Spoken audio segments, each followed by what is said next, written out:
There we go. So what we're doing today or tonight or this morning, wherever you are, is we're going to talk about two modules. I'm going to kind of sum up module 3. You guys went through this, but I want to kind of point out some important elements that are essential, especially when it's about producing something that actually ideally is being sold and greenlit. And I'm going to talk about a few case studies that were in these first 2 weeks, and some people had questions about them. So let's dive right in. First of all, did you guys have any questions about module 1 and 2? I think I'm good. You're good? Zoran, did you have any questions about 1 and 2? Not at this point, no. Perfect. Let's move on then.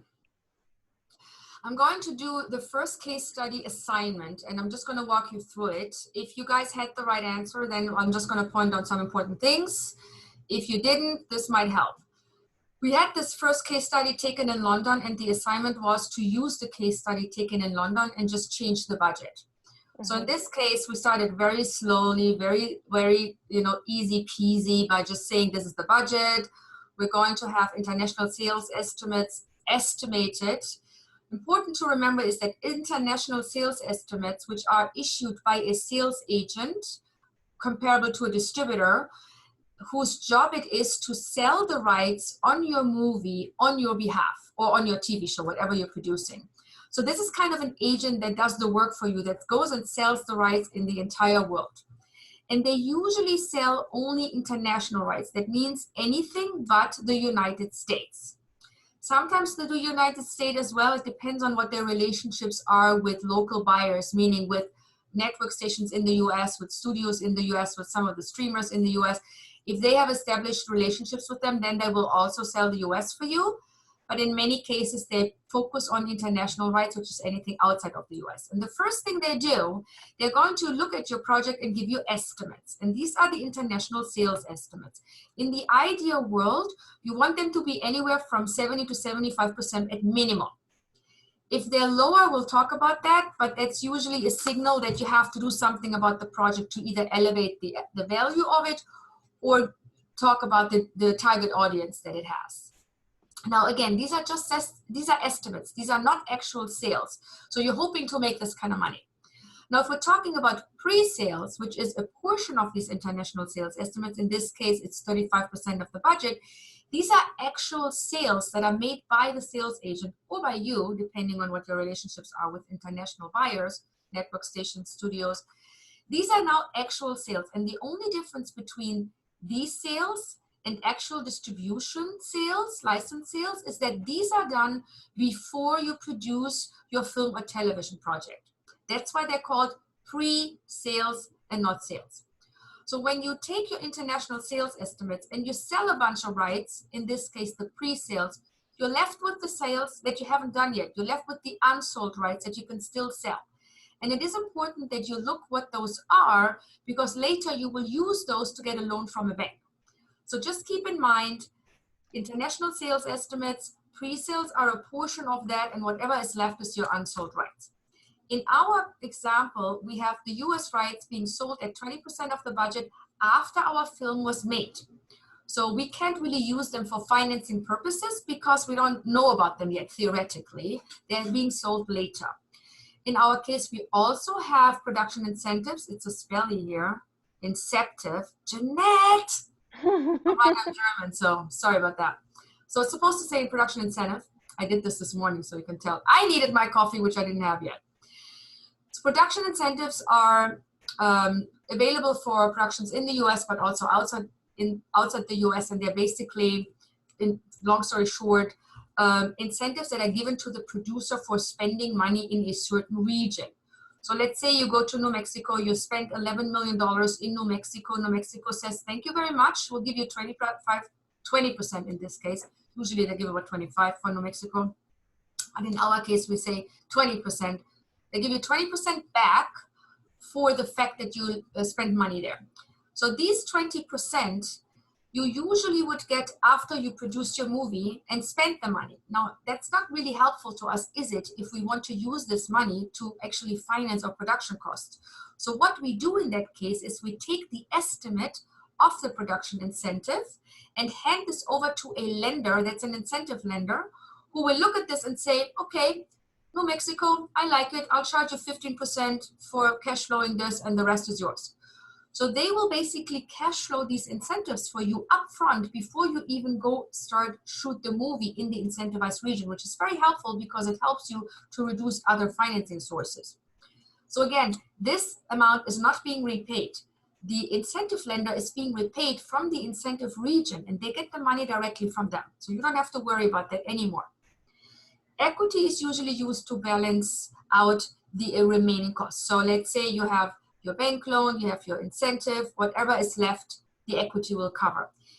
I always say, unless the equity also takes the position of a bank, I'll talk about the bank in a minute, it should ideally not be more than 30 to 35%, because as you go further into this course, you will notice it gets very risky if that equity amount is more than that, because the risk of not making the money back for the investor is quite high the minute he hits that bracket. And you'll see as you go in why that is. But for now, let's just assume our equity is balancing, paying for the balance, and we are using that. Now the bank is a very interesting position for us, or it takes a very interesting position, because what they do, they look at your contracts as your pre-sales and they say, we like these contracts, we will give you money for them. It's a bankable asset for them. It's a paper that they will give you money for. That's basically meaning they're cash flowing your contracts, your pre-sale contracts. So now you can use this money before the distributor would pay you, because in the real world, the distributor doesn't pay you when you sign the deal with them. All you're getting when you sign this pre-sale deal is a down payment, and that is usually not more than 20%. And you can use that, of course, to finance your movie, but you need more, you need the full amount. So that's why you take the contract to the bank, and the bank will then give you money for the contract. So that's one component. It's called an asset-backed loan. The gap loan is something different, because the gap loan doesn't use any contracts. It is basically the bank saying to you, what unsold rights do you have? Okay, we have a bunch. In this case, 40% is left between 75% of international estimates, 35% being pre-sold. We have 40% still left. And the bank looks at that and says, of this amount, I give you a loan for half the value. So the 40% that we have left in unsold rights now become 20% of a bank loan. And that is the bank loan against unsecured rights. So this is how you kind of put your first finance plan together. And you also need to know that when you put your revenue schedule together, you're going to have to pay a few people to arrive at profits. And in this case, you're paying a collection agent 1% and a sales agent 13%. And what a collection agent is, we'll talk about in a minute. But those are the things you need to remember when we get into the recouping. So here's our finance plan. We have $11 million for the budget. This is for the assignment, right? We have pre-sales of $3.8 million, and we have 4.4 million approximately left. So when I look at my US, I'm going to have 2.2 million, which again, I cannot use right now. I'm just going to put this together as my valuation. This is what the value of my project looks like on paper, okay? So if we go to the next slide, we see the bank loan coming up. So now our pre-sales become a pre-sale bank loan, and our gap takes the 4 million, and hold on a second, 4 million, 2.2. I think there is a mistake in here. I'm going to look at that later. Give me a second, because I thought I saw 4.4. Yes, I did see 4.4. All right, we're going to look at that in a minute. So the idea here is that the bank loan, I think I had the other case study in here from the module. Doesn't matter. We'll go through it and then I'll fix it later.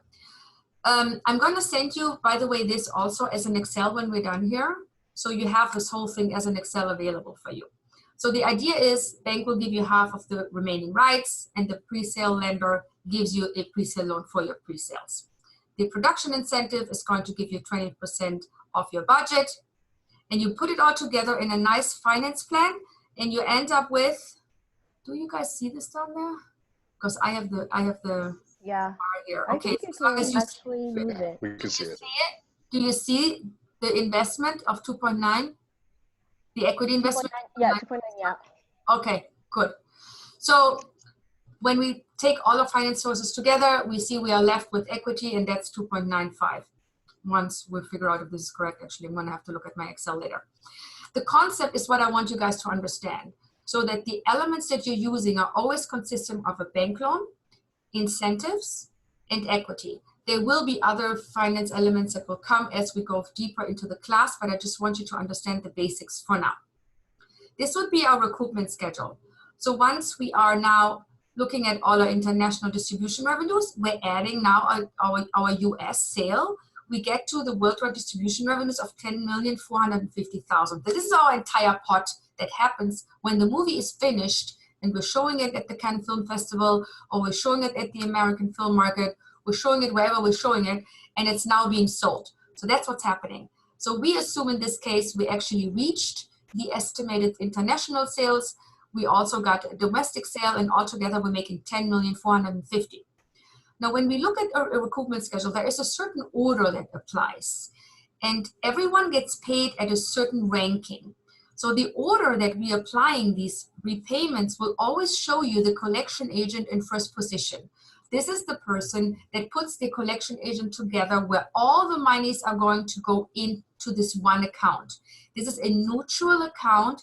No one has access to this account other than this neutral party, the collection agent. Everyone signs a deal, all the distributors, all the buyers, the sales agent, everyone who is an investor, everyone signs a deal that's called the collection agent management agreement, and they all agree that all the money goes into this one account and that everyone is paid from this one account, which means that collection agent will now pay the sales agent 12% of the payment of the revenues, and it will also pay the expenses to the sales agent of 1%. The collection agent will pay back the bank, and the collection agent will pay back the equity. So the total expenses are 10,263,000, which leaves us with 187,000. If I calculated this correctly, I'm going to have to actually look at this.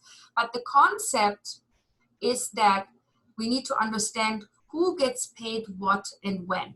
So in our case, we get all the revenues in, we have a collection agent hired, the collection agent charges us first, and then the next point the sales agent gets paid, and then the next the senior lender gets paid, and then the equity and the premium. We'll get to the premium in a minute. Now here's the one thing you need to know. Banks sometimes require to be recouping in first position, even before the collection agent, and they will require that they are paid outside of the collection agent bank account. And they say, I, the bank, will give you a senior loan, but I want all the distributors to be instructed to pay their money to me first until I am recouped. And then the sales agent can recoup their fees, and then the collection agent can recoup their fees. So this is something for you to keep in mind, because depending on what bank you're working with, like for example, if you work with Comerica, I have done movies with them, they will set up their own production account and require that the distributors pay in that. And then when the bank loan is paid off, after that, all the money then goes to the collection account, and from there it gets paid. So that means the bank would recoup the senior loan first, and then the collection agent would get their 104,500. The sales agent would get their 1.2 million, and so forth and so forth. So the ranking still is the same. It's just that the bank will go in front of everyone, and then the money goes into the collection account. So, did we have any questions about this part so far? Not? Good. Perfect. I think I'm good. Well, actually, just to be clear, so you're saying if the collection agent, if they're structured above everyone else, they almost act as an intermediary, almost as if like an escrow account. Correct. That's a very good analogy. The escrow is it's because it's like a neutral entity, the escrow company, for example. The collection agent is exactly that. They are a third-party entity that would take on all the collecting of revenues and all the paying of expenses and investors and related costs. That's what they do. That's all they do. And I'm going to talk about this a little more in a minute. But that is exactly the job they have. So you're right. Okay. So module 3. I'm just going to sum up some important things for this module, because I want you to understand what makes a project unique and special and what gives it the best chances of being sold and being greenlit. The first thing we need to know a little bit about, even if we're not writers, as producers and financiers, even we do need to know what a good script entails. How is it structured? How is the dramaturgy to be applicable? And we're talking here about the dramaturgy of a script that is supposed to be sold globally. We all know that different cultures have different ways of telling stories. Like you're in Asia, and you know that the stories told there follow a different drama than stories sold in France or stories produced in Germany even. In Germany, everyone's super depressing and usually people kill themselves at the end. That would not be a Hollywood ending. So if we are talking about putting together a project that is supposed to be sold globally throughout the entire world, this structure applies because it's kind of the common denominator for international movies and also for TV shows, by the way. So Sid Field did something very interesting. I actually read his book. I also studied screenplay writing, and I thought that his book really sums up the major stuff, you know, even for a producer, even for someone like me who doesn't write, in saying that every script has 3 acts. And the 3 acts include Act 1, where we put together the setup of the problem or the issue that we're starting the film with, or the TV show. What's at stake here? What's going on? What's the problem? This is introduced in Act 1. We're introducing the main characters. We're introducing their issue. In Act 2, which is longer, we are talking about how they solve the issue. What confrontations are they going through? What kind of elements do they have to fight against? How are they attempting to drive the story forward? What is going on with them? How are they going about the stuff that they need to deal with? And in Act 2, you have the midpoint right in the middle. By the way, Act 1, if we're talking about a script, is usually around 30 pages. Act 2 is usually around 60 pages, and Act 3 is usually around 30 pages as well. So if you look at the middle of the script, which is about 60 pages in, you're going to notice the absolute worst place for the movie to be in. That's kind of around page 60, where everything blows up, everything goes to shit, for lack of a better word. So you're creating a turn at that point in your script and in your story. You're creating a turn that now drives the audience in a different direction. The trick is to make sure, my dog, come on down, go, jump. Okay. Yeah, I have my daughter as a dog. He's a tiny little dog sitting on my desk here. The trick is to drive the story points forward in a way that the audience cannot predict. Like my husband always hates it when I watch something with him, because I always know what happens in the next 5 minutes and I know how the story is going to end. You know, when you produce that many stories, I've done over 500 hours of content, you kind of know. You want to surprise people like me because I am the buyer. You want to surprise the executive that is going to buy the story because they're like me. They watch everything. They see everything. They read everything. They read 100 scripts in a month or even more. So you want to surprise me in saying, you're going to think it's going that way, but it's not going that way. So when you work from that midpoint on, even early on when you describe your character, you want to make sure that the character is flawed in a way that, you know, you give him a facet, you give him good things, bad things, things he has to battle, things he thinks he needs, or wants, and they don't match. So you give him a lot of, you know, like a real person, give him some stuff to deal with. Don't make him all clean. But when you go through these story points, especially at the midpoint, you want to make sure that you take the story into a different direction. You still follow the genre. So when you have an action movie, you obviously stay with the action genre. If you have a drama, you follow the drama genre. But the story twists, the content itself needs to take a different direction here. And you drive that all the way to the midpoint, which is the plot point 2. And that is where we start the last third act, which is where our hero faces a situation that seems like it cannot be solved. There is no way that this ever is going to turn out in any way that's even remotely good. And that's what you need to surprise your audience with at this stage. So now you're at about page 90 in your script. And then the climax, you have make sure that whenever you drive the audience to the end, you go up until about, if you have a 120-page script, until about page 115, let's say, and the last 5 pages, you crash them down and you give them the solution and the satisfaction of the story. So these are kind of the story points that when you read something or write something, or when you work with a writer, You want to keep that in mind, because no matter if it's a comedy or a drama or a thriller or action, or if it's an art house movie, it doesn't matter. These story points you'll always find in any kind of content piece that you're doing, if it is aimed for a global audience. I always have to say this, because depending on where you are, again, stories are told very different. Now, when we talk about a unique story, what is that today? What is being greenlit today? When you watch what's going on on the network stations, what's going on especially in the streaming services, you see that the audience is being very educated. You see that the level of entertainment is very high bar. What we liked in the 80s or 90s, maybe too young to say this, maybe I should say 2000, the stories there were told in a very different manner. And I'm not saying differently for the drama, but different as it relates to characters. What did the character look like? They were usually not as multidimensional. They were more one color. They were either good or bad. Maybe if they were good, they were a little bad, or if they're bad, they were a little good. But right now, when you see the characters right now, they're all over the map. You know, good people are bad people are good people, everyone is something, and they kind of mixed and matched. So when we talk about characters, we need to have these fresh characters, multifaceted structures in their personality.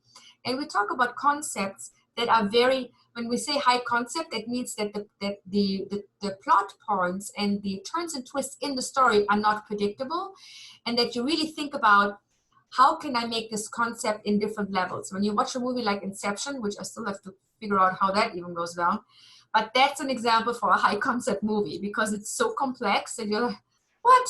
Or Westworld. I mean, I lost track of how many Bernards there are in season 2. I lost total track. So, but that's just an example of how you can drive the high concept into the abyss, so to speak. You want to be, you don't have to be as crazy as they are, but you want to give your story a little bit of edge that, you know, that it stands out. You want it to be innovative. So when you read a story or work on a story that reminds you of something else, not really a good thing, unless it reminds you of something else but takes it from a different agenda, takes that from a different direction. Obviously, there is only so many stories we can tell. How many romantic comedies? Of course, she meets him, he meets her, they're going to get together in the end. We know this. But how they're going to get together in the end is what we want to see. And we want to see them going through twists and turns that we haven't seen before in another movie. So you want to think about making these ideas innovative, coming up with scenes where you're like, oh my God, I've never seen this before. This is crazy.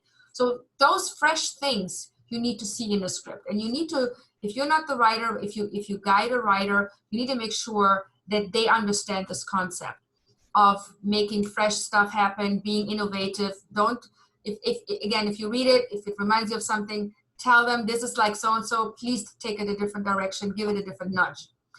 You want to have characters that are satisfying. Obviously, they have to be inspiring, but when I say satisfying, that means that in the end, the closure that happens to them is something, you watch it and you say, okay, I can see this. This is round for me. I'm sure you have seen movies or TV shows where the end comes and you're like, oh my God, I can't believe I wasted a whole season on this nonsense. It happens all the time. And you don't want that for your character. You don't want that for your story. So you need to think about that moment when you were not satisfied and why you were not satisfied. You weren't satisfied because the character was missing something. The conclusion that he was driven into didn't make sense, or wasn't full, or wasn't closed, or these, very smart producers left it open on purpose. Crap. You want to leave it open, of course, if you want to leave it open, but at least give him something to be satisfied with. So find a balance that if you do a cliffhanger in the end of a season, that is a cliffhanger that opens a new door in the story, but still gives us enough for the character to say, okay, fine, the character has completed a circle of a personal journey until the end of the season and now creates a new journey for the next season. Just give me some kind of closure is what I mean. And for the movie, it has to be entire closure for the character. It needs to make sense in a way that I go home and say, I enjoyed my popcorn and I enjoyed the movie. So I hope that makes sense. Now, when we think about a story, we have to think about who's our audience early on. And I'm not saying it's boys from 13 to 15 or women from 25 to 30. That's not what I'm talking about. I'm talking about audience as is it family viewing? Can the entire family watch it? Is it not X-rated, sorry, R-rated. Oh, X-rated, I'm sorry. R-rated, that's what I wanted to say. Oh, some problems here. R-rated. So, because depending on your audience, you're limiting your distribution. R-rated, which very many horror films are R-rated, very many, films that use violence are R-rated. They're okay if that's what they're driving on, right? If the genre is elevated horror and you're really driving on that slasher and you can make that work, then it's okay to be R-rated. Just know that if you're R-rated, not every buyer will be able to buy the content. Personal opinion, stay away from R-rated movies because I want to give my movies and TV shows the widest exposure I can give them. So I try to stay in a way that I can still have family viewing apply. I don't need to be, PG-3. If it's PG-13, I'm okay. But the wider you go with your audience, the better it is for your profit component to think about it that way. These stories are also a little easier to be developed because if you think about a story that can be watched by everyone, it also gives you a lot of possibility to develop that story for everyone. That doesn't mean that you don't have a movie like for you, Lisa, in France. You do a French movie, French language, you know exactly you're going to get some money from TF1, you're going to get some government financing to make it, and you don't necessarily have to go outside of France to make this French language movie work in your country. Yeah. This is okay. If it's made for a certain budget that covers the audience in France and they're okay with it, you're fine. Now, if that French movie, for example, gets picked up outside of the US, fantastic. You now make more money that you didn't even think about making. Happens all the time. Or it gets remade. We have this with certain French movies that get remade for Hollywood, and there you go. But knowing where your movie takes place, who the audience is for, is essential because it dictates the cost you can be spending, the budget you can be allocating, and it dictates your financial model. So there's nothing wrong with defining the audience as a small audience as long as your budget goes in line with that. And when I talk about budget going in line with that, I'm talking about the sales estimates and the pre-sales. I mentioned earlier that you do want to have for a global movie the possibility to see them make internationally 70 to 75% back at minimum. If it's less than that, you have to think about this movie making more in the US. And the US is a very tricky market, which is very volatile. Usually the US is not sold as you're putting the movie together, very rarely, and usually is sold after the movie is made. Different for a TV show. TV shows are usually sold domestic first and then international. So that rule doesn't really apply for television. But let's say for our movies, it's very hard to sell the US first. It just is. Don't ask me why, it just is. But like in my case, I have sold all my movies to studios in majors and mini majors after I made them. I screened them in the Cannes Film Festival or in Toronto, and they bought them afterwards. And that was okay because I did have enough pre-sales and I did have enough international sales estimates to make it a valid case for my investors. Now, in your case, you want to be sure that whatever you put together for international covers 70 to 75%. And the other thing you want to look at is if your movie that you're putting together is not able to at least reach a third of its budget with pre-sales, what that signals to you plain out is no one wants it. It's very simple. Because if pre-buying is not possible, that means the buyers are not eager to buy your project. I have to say that the pre-sale market has changed a lot over the last few years. When I started out with my movies 20 some years ago, I was able to literally pre-sale the entire budget. 100%, sometimes even more than 100%. So I was in profit before I even started shooting the movie. That world has changed. There is no scenario where, at least right now, where the international pre-sales will cover your entire budget. It's very rare. But a third of the budget, that's not impossible. It is impossible when you're working on a project that no one wants. And the problem with that is, if they don't want it today, maybe they don't want it when it's finished. And if they don't want it when it's finished, you're losing money big time. Because when you make the movie without pre-sales and you say, oh, they don't know, they're going to buy the movie when it's screened because it's going to be so brilliant and I'm going to surprise everyone, it's going to be amazing. The buyers know at that point you made the movie, they also know you have to sell it. So this is when they lowball you, and every country maybe has 5 to 6 leading buyers that you want to sell to. Maybe there are some others, but the leading buyers, and they all talk to each other. Did you hear about the movie that Lisa made? Well, she made it. Well, what are you offering? Oh, I'm offering this. What are you offering? They all talk to each other. It's not a good place to be at, being at the mercy of these buyers when you already made the movie. So you want to at least cover your butt, excuse my French, no pun intended, Lisa. Lisa's French, sorry. You want to cover your butt in saying, I want to at least pre-sell 30%. Okay, that just gives you a healthy, also check and balance to say, I'm working on something that has value to the world. It's not just value to me because I think it's a fantastic idea, but it has value to the world. So when we're talking about creating a buzz, I hope you can see this down here. Again, I have my line down there, my bar. I think you can move it. Can I? How do I move the bar? Oh my God, thank you, bye. It's so much better. All right, thank you. So, you know, when people do crowdfunding, crowdsourcing and these things and do online marketing, Kickstarter and so forth, even if you don't need the money, I always say, try that. I mean, it's a pain in the butt to put these campaigns together, but it's worth it. Especially when you do a movie that's a lower budgeted movie. Because automatically with the Kickstarter campaign or a GoFundMe or any online campaign, people will find out about your movie. You're creating an online buzz, which is basically marketing created for your movie. It's coming out, it's going to be there, it's going to be at the markets, check it out, da-da-da. This is basically free advertising. Even if you just get $2, $3, $5, $10, whatever you raise in a marketing campaign like that, the marketing itself is worth it because you're creating an online buzz. And the funny thing is, if you go to a financier and say, by the way, I started a Kickstarter campaign, I raised 100,000, let's say, on Kickstarter, the movie is maybe 2 million, let's say.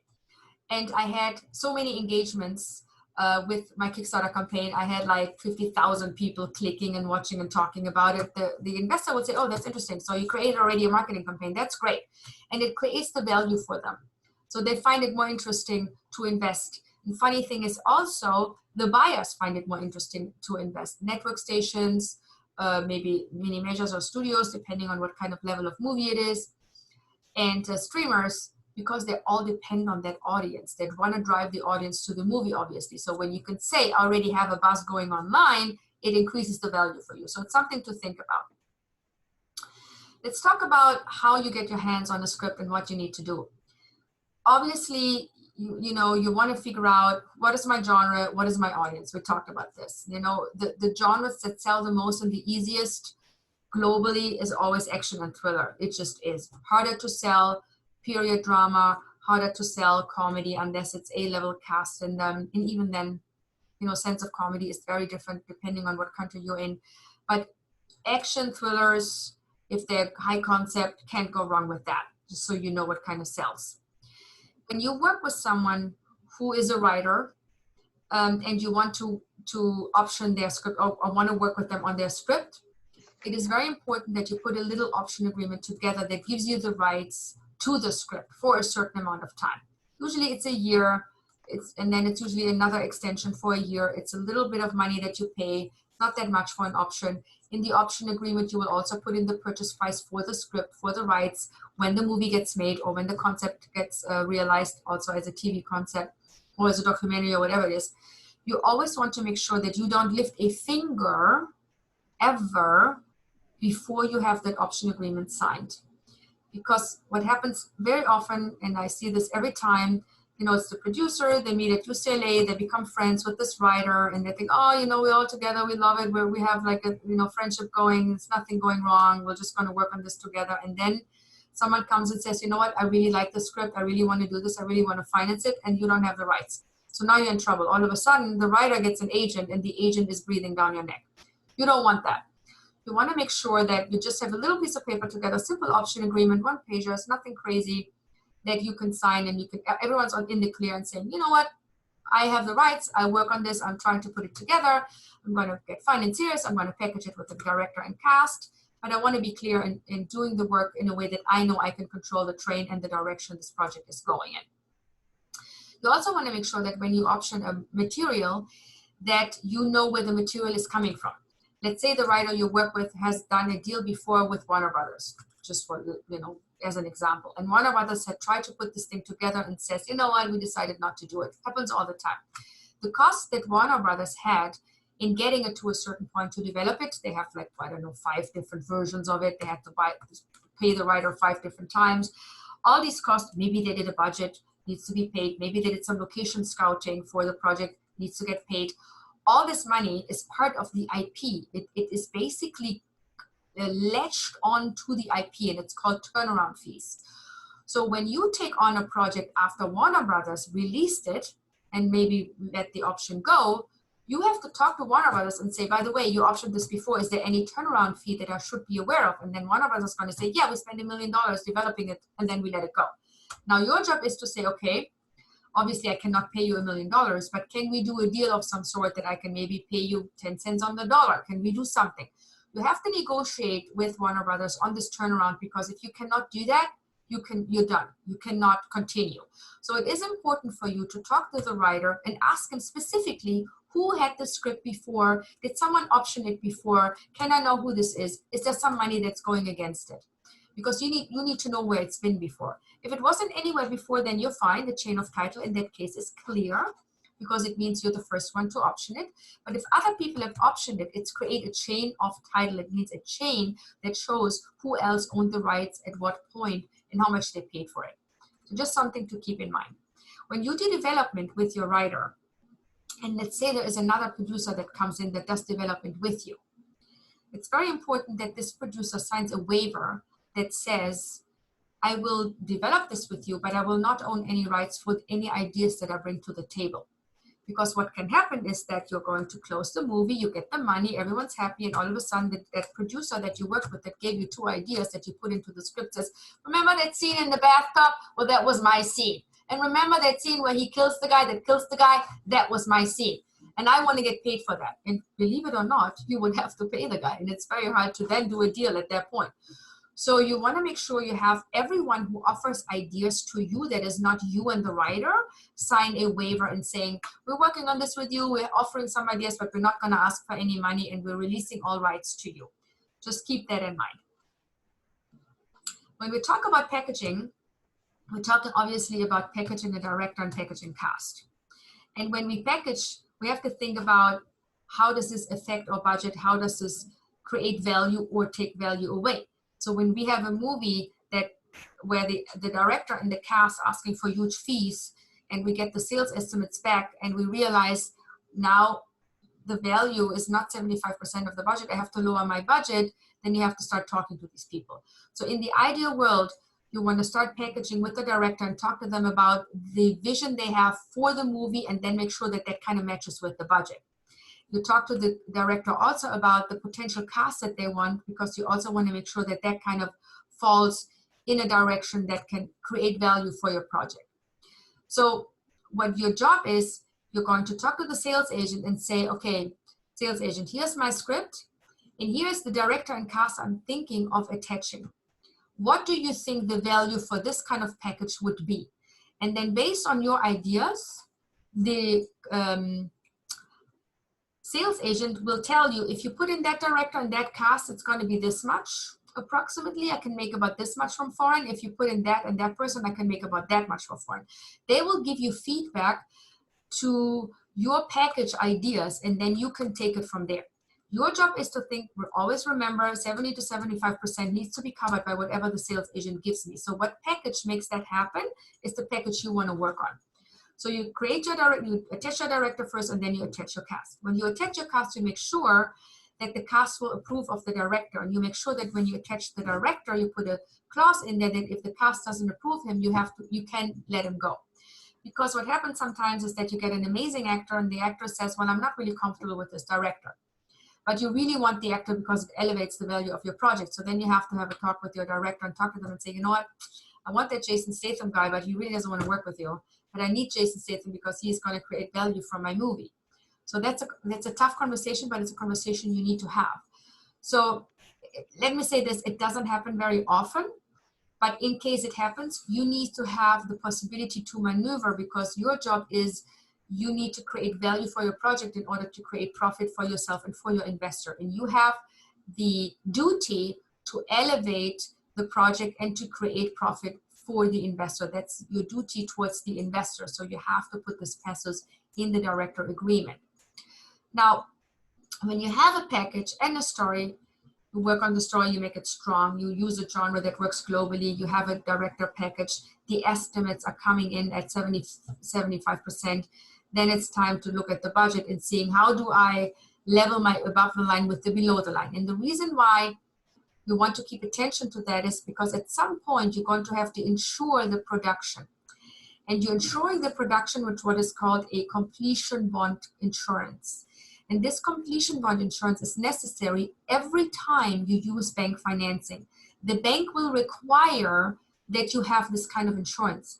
And this insurance is going to breathe down your neck looking at your budget. And they will make sure that there is enough money, especially below the line, to get this movie made, to get it made in a way that the completion bond does not have to pay overages, because that's what they're insuring you for. They're insuring you when you go over budget. They will pay for this over budget amount.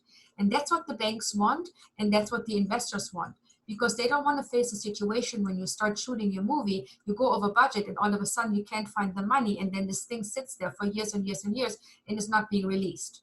So the bond company ensures the on-time delivery to the sales agent and the distributors, and the on-budget production of your project, film or television. So you'll keep that in mind, and obviously there's a lot more to go into when you go through the modules, but just keep that in mind when you talk about the below the line cost. They only care about above the line if the below the line is too low, and then they will ask you to move the some of the above the line down to the below the line by asking people to either defer fees, meaning they get some of their salary paid from revenues that come in, or to reduce fees so that you have more money available for the below the line. So packaging first is the director. We mentioned that earlier. And the important thing is when you talk to a director, you really want to talk to them about the vision they have for the movie. And you want to drill in, this is the movie that I want to make. What movie do you want to make? Is that the movie you want to make?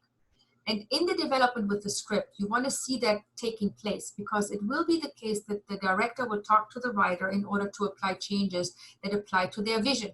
And you want to make sure that whatever those changes are also still matching your vision for the movie. And the reason why that's important is you did pre-sales, and these buyers are expecting you to protect them in giving them exactly what they paid for.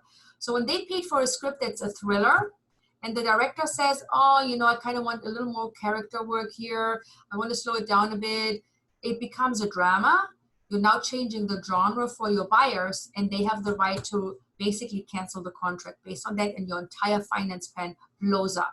So you want to make sure that when you work with the director on the script, you're not changing the genre. And they need to stay on target in recognizing that this project has been bought by some people and it needs to deliver on that level. So yes, the director can elevate the story, but he cannot change the genre. He can also not change the cast, and he cannot change the budget. So you have to have a very transparent conversation with your director about how much money you want to spend for this movie and the cast that you want to include. So all this is very essential to do this very early on. So when you, again, include the cast, obviously you want to make sure that the cast will accept the director. And the way you attach your cast is by issuing a pay-or-play offer. Now let me talk to you a little bit about a pay-or-play offer. When you offer a role in your movie to an actor, you go through an agency, and this agency will not look at your project unless it is combined or delivered to them with what is called a pay-or-play offer. A pay-or-play offer is a firm offer that when you say, Halle Berry, I want you in my movie and I'm going to pay you $2 million, you're liable for that $2 million even if you never make the movie. You need to know this. So it's very important that when you make that offer, you have someone backing the offer. That job is very often done by your early equity investors. They usually back the offer because they know when you put Halle Berry in the movie, it elevates the movie, it makes the movie happen, it greenlights the movie, it makes them money. So they very often will support you in that path of getting your cast attached. At least, you know, in many cases.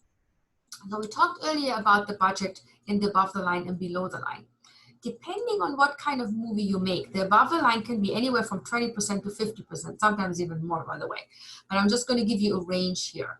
Above the line means anyone who is cast, director, producer, and rights related. That is part of your above the line. Below the line is all the production, crew, the location, it's your DP, your costume designer, your cameraman, all your lighting gear, everything that has to do with the actual physical production is your below the line. Everything that has to do with once the movie is shot and now goes into the editing process, into the color correction, into the sound, into the mixing, into the what is referred to as post-production, that is your post-production period. So you have three budgeted sections, if you will, in your budget. The above the line with your talent, your director, the producers, and the rights. Your below the line with all your teams that are actually making the production happen, and your post-production, which is what happens after the movie was shot. So I did a few kind of ranges here that that has happened in movies that I make, and I make movies in the, I would say, $5 to $25 million range. And for me, this is what I found in a majority of my movies. When it comes to television, it shifts a little bit in the cast sector and replaces the cast with the showrunner.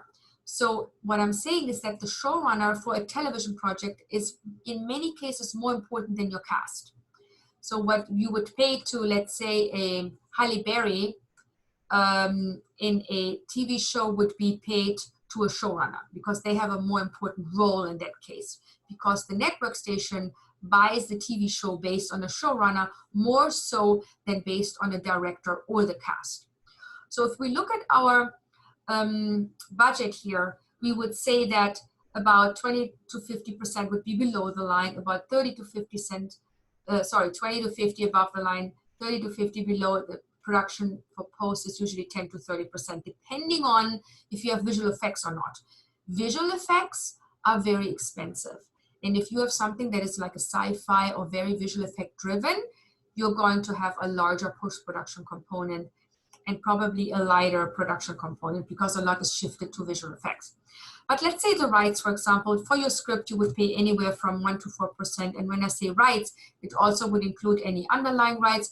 Let's say the script is based on an idea of a book, for example. The underlying rights for the book will also have to be paid for by you and also have to be secured during the development phase when you put together your chain of title. So when I was talking earlier about the turnaround when the script was someone else, the same applies for your chain of title, which would be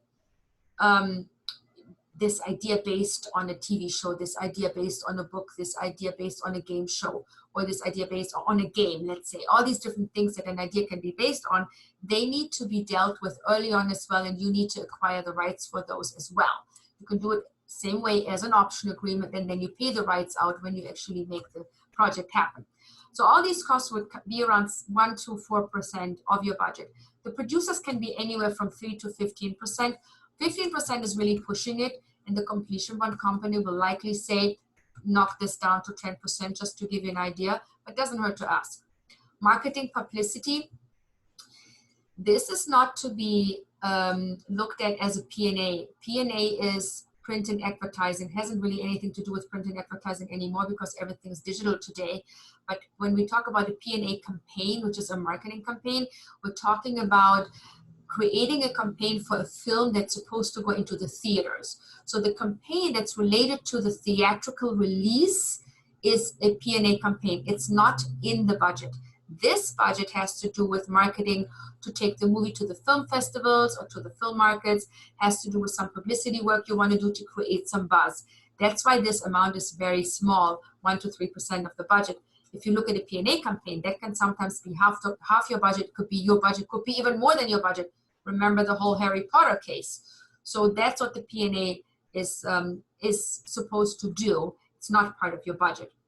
The insurance company that we talked about earlier, the completion bond and the production insurance will be anywhere from 1.5 to 3%. I should say here that due to COVID and all the changes that we are facing right now, this number might go up because we have to have a COVID specialist on set. The insurance company wants probably extra fees to handle this aspect. So this could potentially be more expensive. No one really knows right now what that is. So just to keep that in mind. Legal and finance fees. Legal fees can be anywhere from you working with a lawyer to help you put the option together, with you working with a lawyer to helping you close your movie with the banks. So that is a, you know, a big variation here.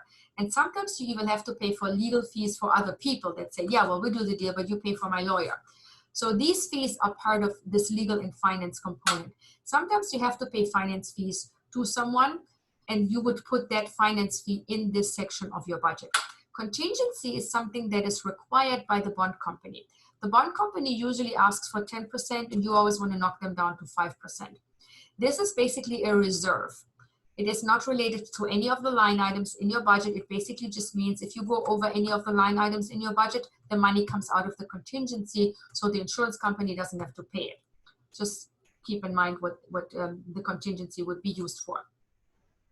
Now, when a sales agent looks at your project, they will establish the sales agent based on a few things. They establish it based on the genre.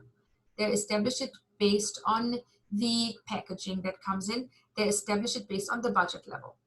So for you, when you talk to a sales agent, you want to see, and when you choose a sales agent, you want to see what other projects does the sales agent have in their lineup. Lineup means what else are they selling right now?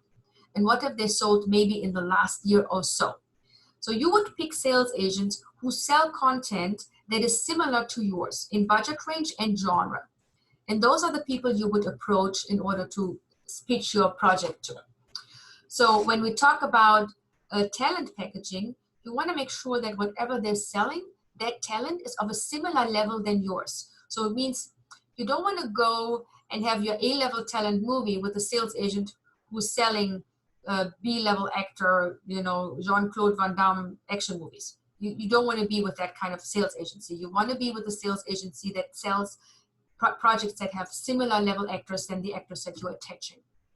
There is a difference between sales and distribution that I want to point out. Many sales agents will try to push you into a distribution agreement, and the idea for you is to say no to that. And the reason why that is a distribution agreement gives more rights to the sales agent. The sales agent doesn't really need more rights other than the right from you to sell distribution rights on your behalf. They don't necessarily need to own those rights. They just sell them for you. If you do a distribution agreement, they will own those rights.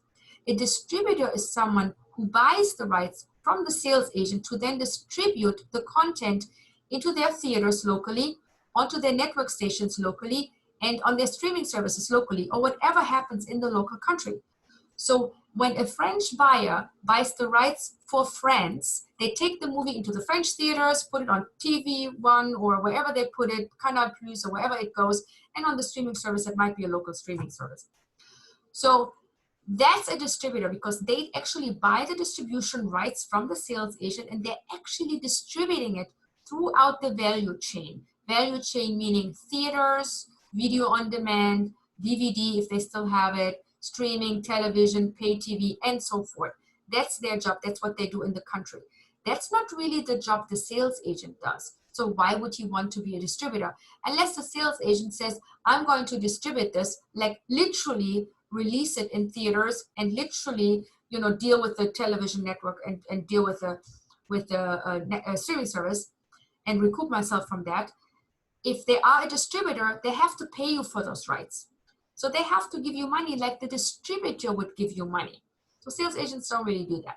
So in that case, you can say, honestly, listen, I'd like to just have a sales agent who sells my projects and charges me anywhere from 15 to 25%, and that's it.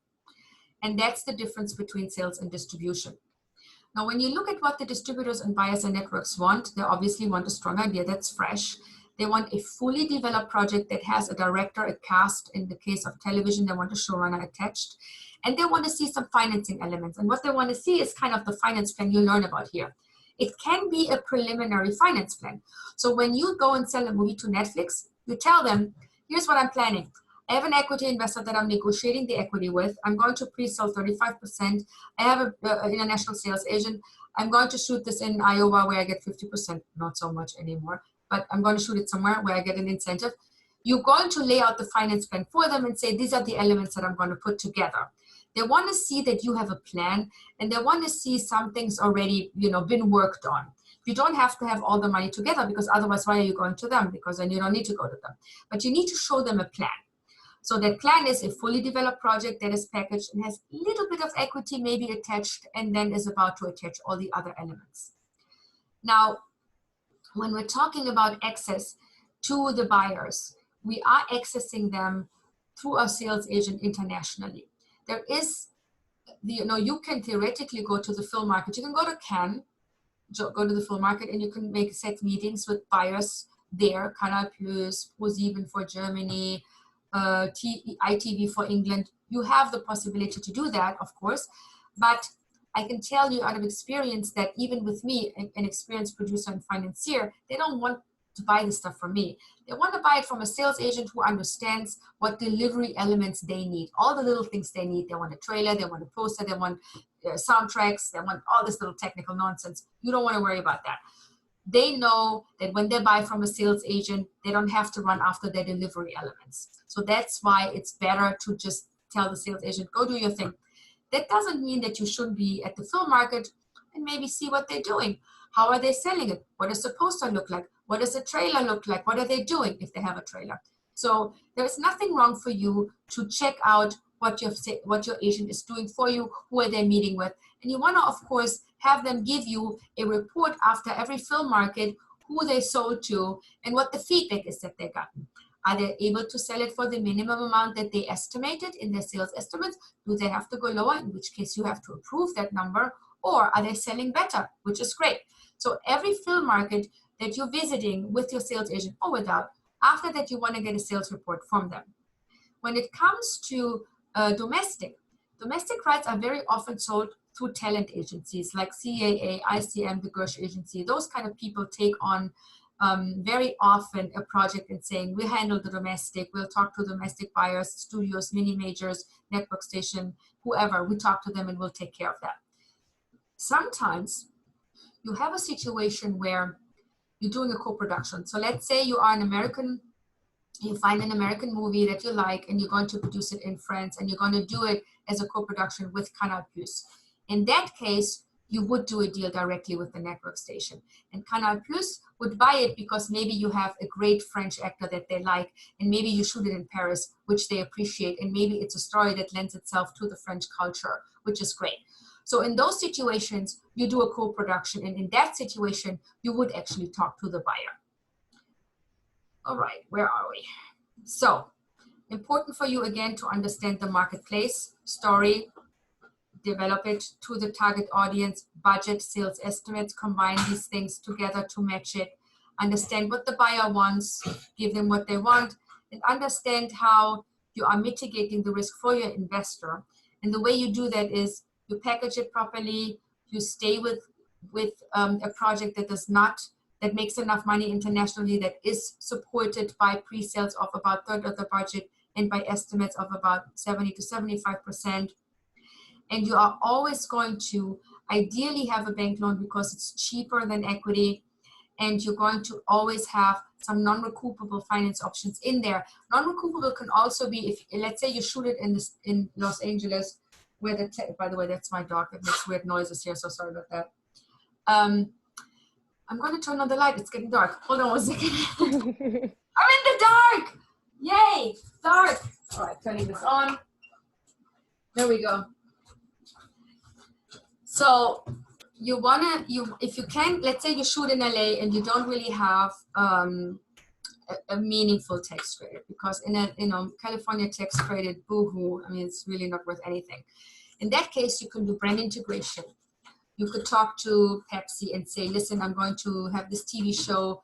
I'm talking to ABC about it, and we're thinking of airing this in the beginning of 21. So we're having this conversation, and I would like Pepsi to be a sponsor because here are the story elements I think that would make sense to you. So when you have a branding conversation like that, where you have actually not just a product placement conversation, but actual brand integration conversation where you include their vision and their message into the story and into the scenes, that money is free for you.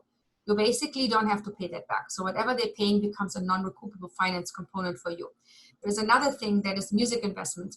There are companies that will invest in just the music budget for you.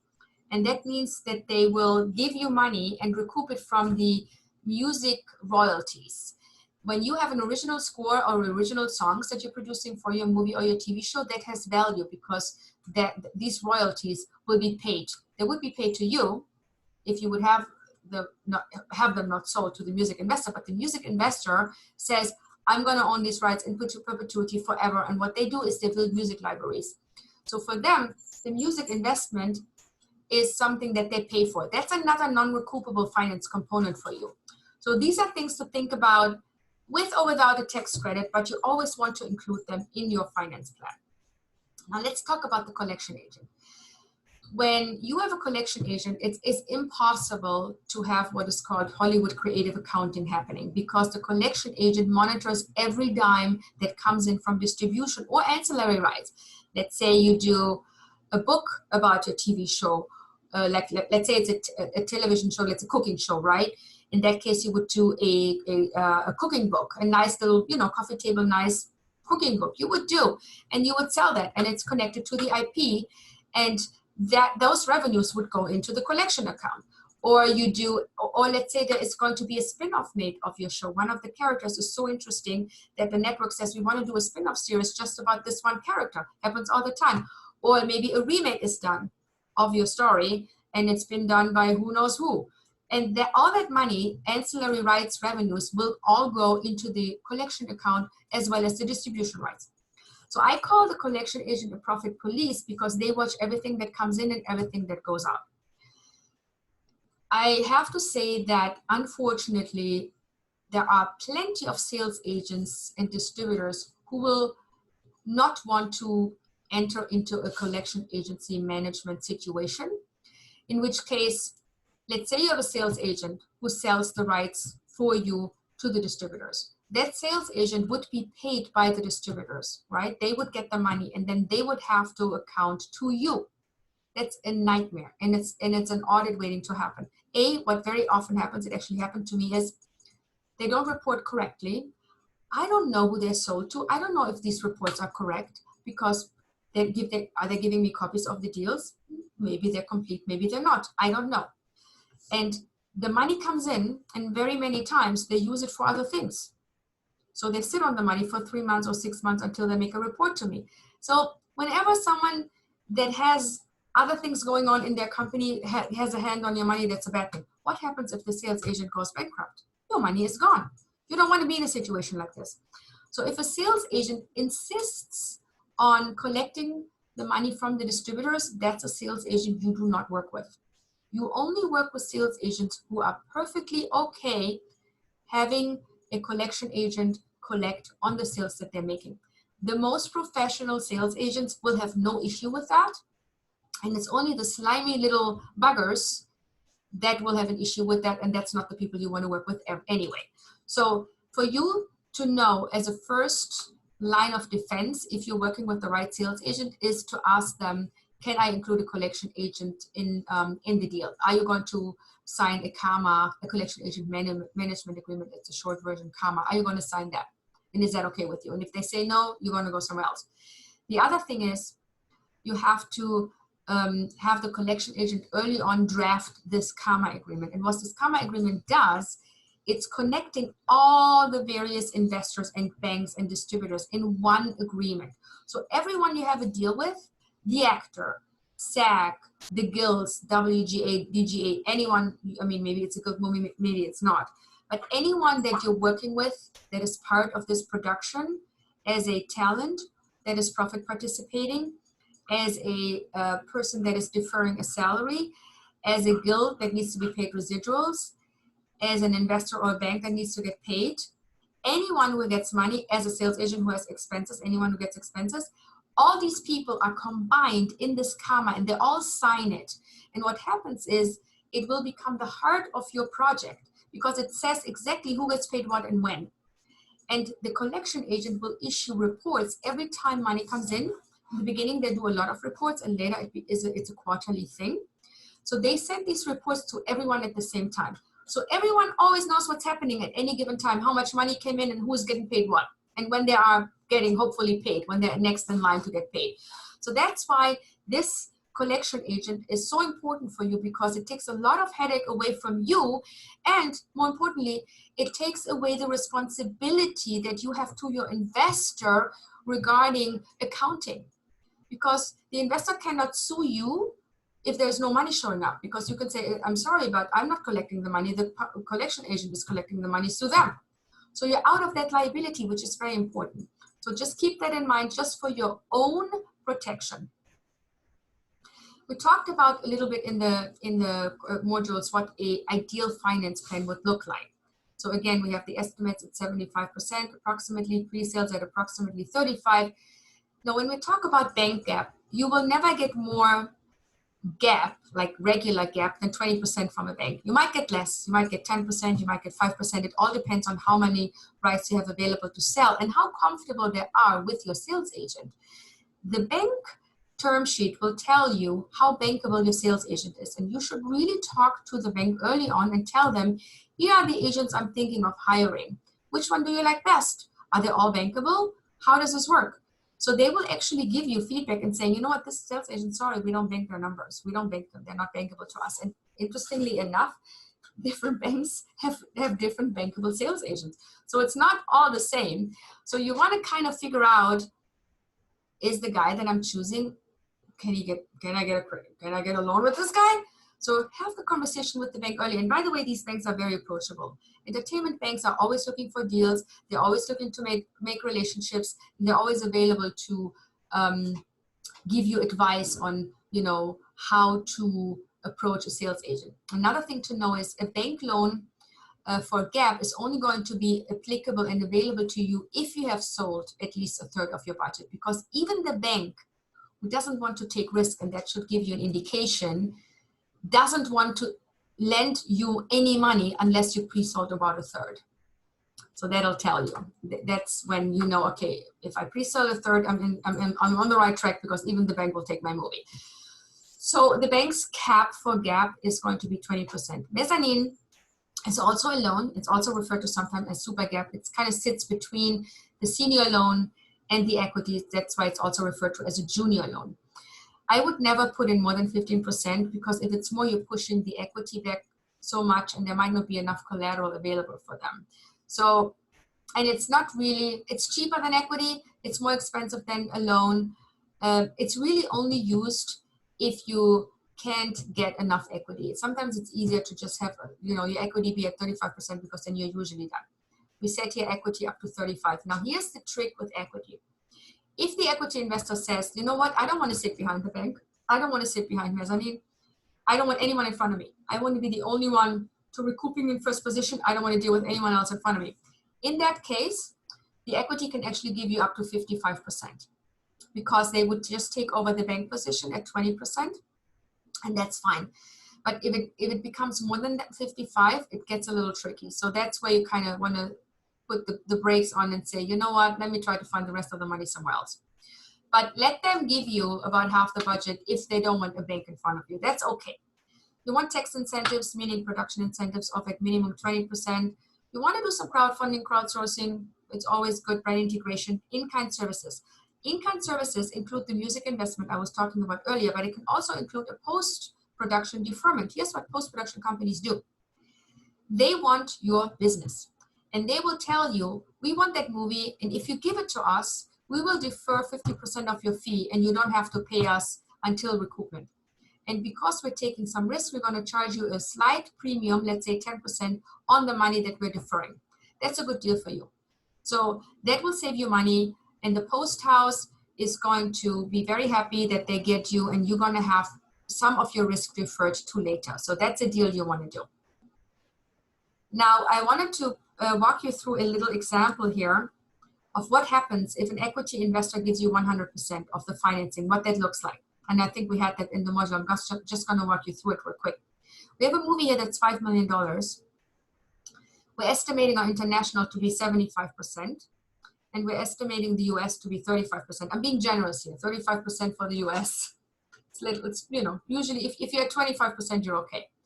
But let's say we have, so we're seeing here, the budget is basically 100% financed by the equity investor. No one else is in there. No bank, no nothing, no nothing. So they pay everything. Okay, so what happens when we do that? Here's what happens. You have the revenues coming in, right? You have your US number, you have your international, you have that.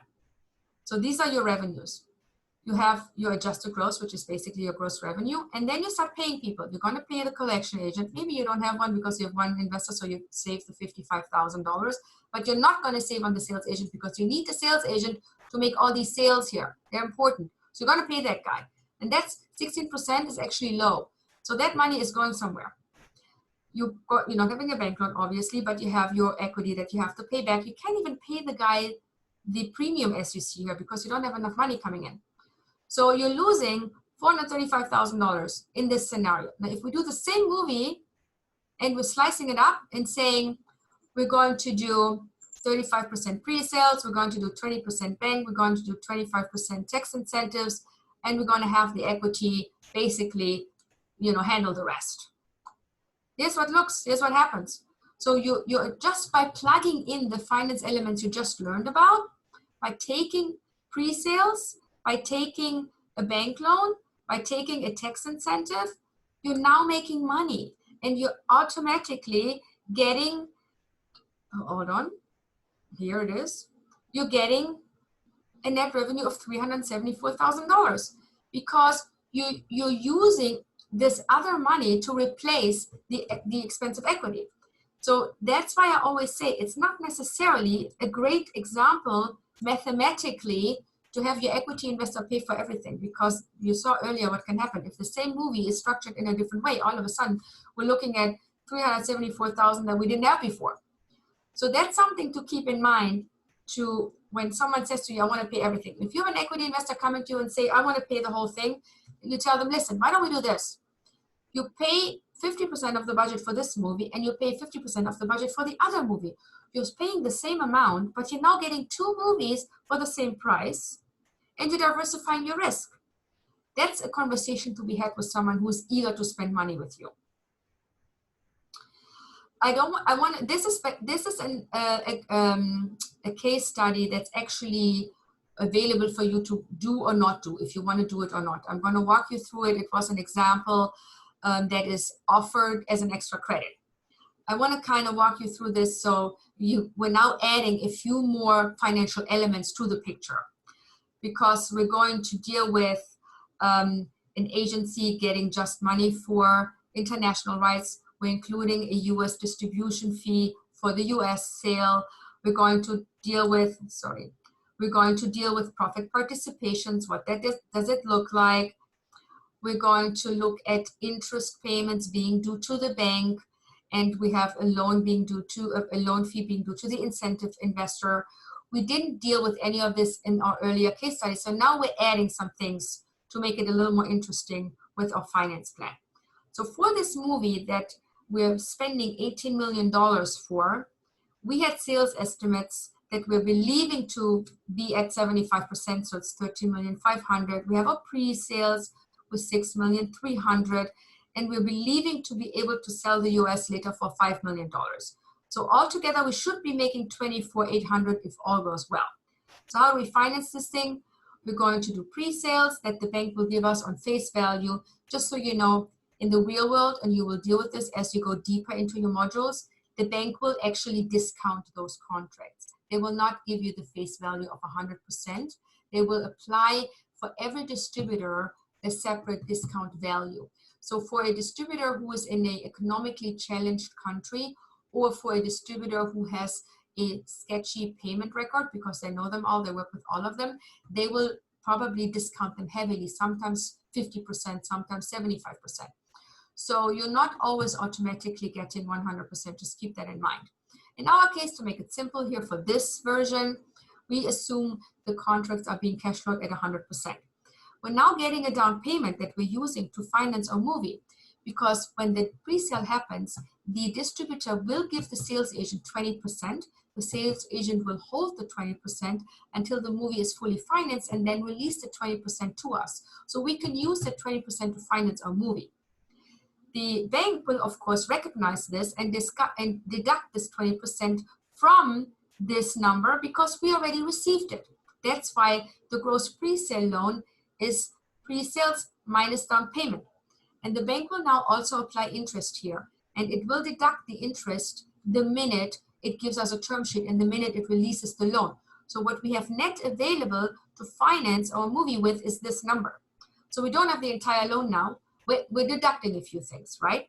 The gap loan, we're looking at the unsold rights. We're taking 50% of that as our assumption for our gap loan against these unsold rights. And the interest rate you see here is a little higher. The reason why the interest rate is higher is because the risk is higher. There are no contracts here. There's just an estimate where the bank hopes that you're going to sell half of the rights you still have available. And for that risk, they will charge you more interest. So we will deduct it here and we get to a net loan amount of this. So with the gross loan amount of 8.64 million is the money you need to keep in your mind because you're going to have to pay that back. When you pay back the gross loan during your revenue stream, that's when you pay the bank their interest. You haven't really paid them anything because when they gave you money here for your movie, you didn't give them a check of $252,000 or $324,000. You didn't give them any money. So they didn't get anything yet. They get their interest when they're recouping.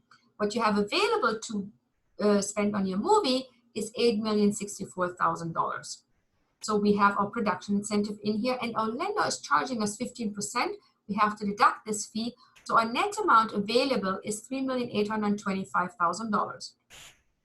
So when we put this all together in our beautiful finance plan, we see how it all comes down. We have a 1.26 million from the down payment. We have a 8,064,000 from the bank. We have 3,825,000 from our incentive. And in order to top it all off, we're going to get $4,851 from our equity investor, which is about 26 and some change percentage. So when we look at the recoupment schedule, we're taking all our revenues, but we're deducting the down payment because we already received it. So that cannot be part of our revenues anymore. And then we look at what do we have to pay from the revenues. We're paying our collection agent. We're paying our sales agent for international rights. We're paying the US agency for just the domestic, which was $5 million. We're paying our gross bank loan back. We're paying our equity. We're paying our 20% premium that the equity wants. And then we're left with $196,400 after we took all our revenues, deducted all our expenses. And now we're getting to part 3. This is the time where people are not paid in ranking. So it's not like collection agent first, sales agent then, senior loan then, mezzanine then, and so forth. Here, everyone gets paid at the same time, depending on the percentage that you gave them, that you negotiated with them. In our case, you negotiated for the cast and director to be 40%, and you negotiated, I'll call you later, sorry, my handyman. You negotiated with your equity that they get 50% of the percentage they funded in relation to the movie. Let me explain this. If the equity investor would have given you 50% of your budget, their profit participation would have been 25%. That's kind of the industry standard. They gave you about 26 and some change. That's why the 13% is what they're getting here.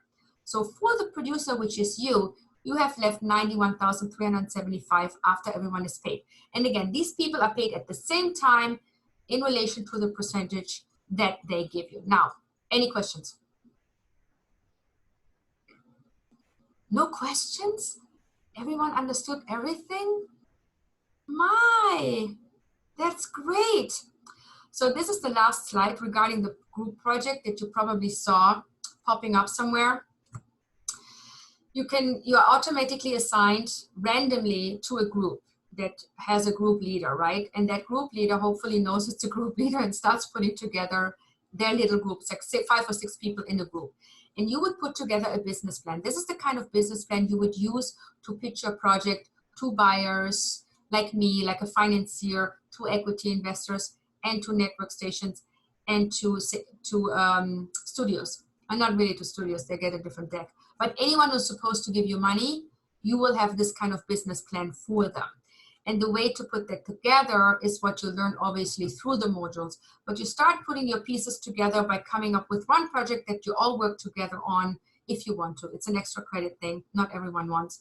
But if you want to, You would all talk about the project and put together the business plan, including the elements that you're learning about as you're learning about them. That's basically all it is. So we do the next live probably in two weeks. I'm going to do these classes likely every 2 weeks, depending on what I see coming in.